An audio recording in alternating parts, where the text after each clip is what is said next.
Welcome to this explainer. I think we all just need a mental coffee break right now.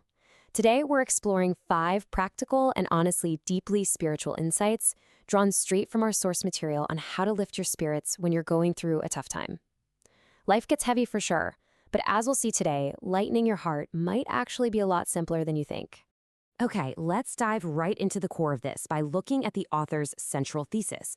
When we're stuck in a rut, it's so easy to get tunnel vision and just focus on the pain, right?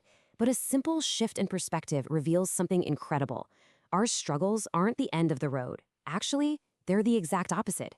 They are the very beginning of something wonderful. So, here's our game plan for today. We'll cover the bamboo node, small changes, the power of a smile, the impatient alien, and wrap up with the art of self-praise. All right, section 1, the bamboo node of adversity and understanding life cycles. The source material points out that human destiny naturally operates in cycles. It's kind of like a bamboo stalk. It experiences these periods of really smooth, rapid growth. Those are the easy times. But then it inevitably has to stop and form a hard, thick knot, or a node. Now, when you hit a period of adversity, you might feel like your growth has completely stalled out, like you're failing. But just like that bamboo, stopping to form that hard knot isn't a failure at all. It's an absolutely crucial period for your soul to gather life lessons. You're building the necessary strength and foundation so you can shoot up even taller in the next phase of your life. Moving right along to section 2, small changes and brighten spirits. When we're stuck in one of those difficult nodes, the text presents a really fascinating spiritual viewpoint. It states that humans are created as children of Buddha. And what that means is you fundamentally have a duty to embrace happiness. You are literally meant to be happy. Because of that, you have an obligation to embrace a positive self-image and actively look for the seeds of success, instead of just wallowing in a miserable self-image, which, let's face it, is never going to improve your situation anyway. So what does this actually look like in practice? Well, try a simple physical intervention.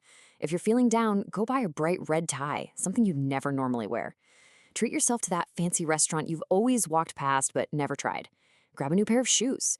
Or say you're feeling stuck in a rut with a partner who complains a lot. Simply changing your makeup style can totally surprise them, spark a brand new conversation, and break the tension. It's crazy how these small, physical accents in your daily routine can unexpectedly shift your momentum and open up completely new paths. All right, section 3, the power of a smile and changing your aura. The author breaks down this really cool concept about our auras, or our wavelengths. You see, your heart naturally emits spiritual energy. When you're tense or angry, that wavelength is pretty harsh.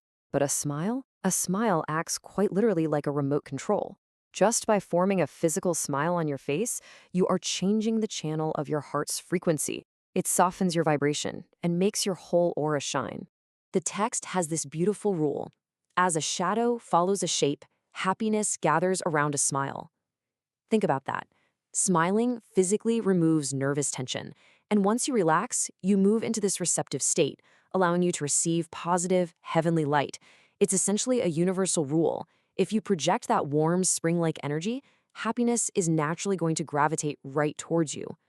Part 4, the impatient alien parable and escaping narrow perspectives. I absolutely love this parable. Picture this. An alien travels across the entire galaxy and finally lands on Earth, specifically in Japan. But he happens to arrive right smack in the middle of the rainy season.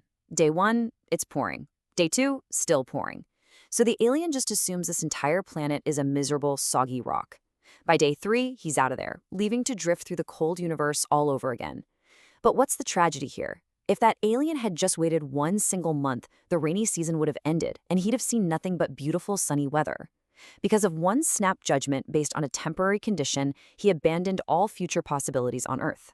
But seriously, how often do we act exactly like that impatient alien? We fall into these incredibly narrow perspectives. A person might look at their partner of 30 years and think, man, if only I had married someone else, I'd be so much happier, focusing entirely on the current rainy season of their relationship. The text urges us to adopt a new perspective. Instead of unnecessarily worrying, complaining, and just jumping ship, look for new viewpoints, wait for the weather to clear, put in a little effort, and you might just realize the environment you're already in is actually pretty wonderful. And finally, section 5, the art of self-praise for boosting your self-esteem. Let's be real for a second. sometimes, despite trying our absolute best, we just feel totally unappreciated. It's a tough reality, right? The text notes that, sure, we're supposed to give each other loving, kind words, but people often fall short of that. So I gotta ask you, if your boss, your spouse, or your friends aren't giving you the praise you deserve, who should?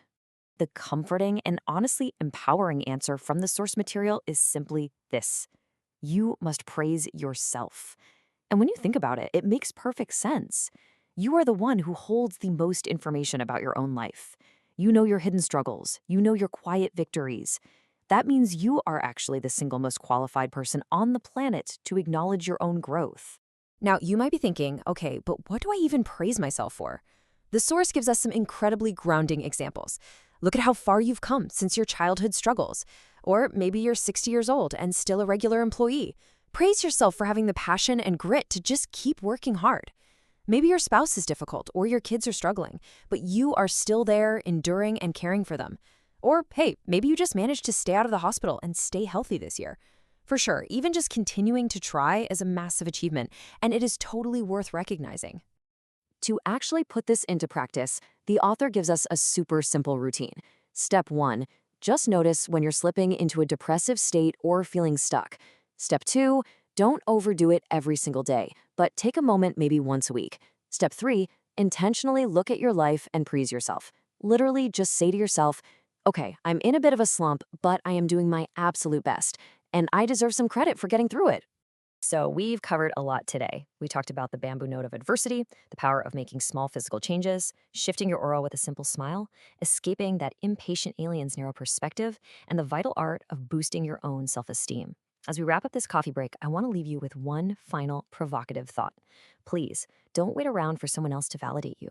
What is one thing you will genuinely praise yourself for today? Take a moment, find that answer, and let it lighten your heart.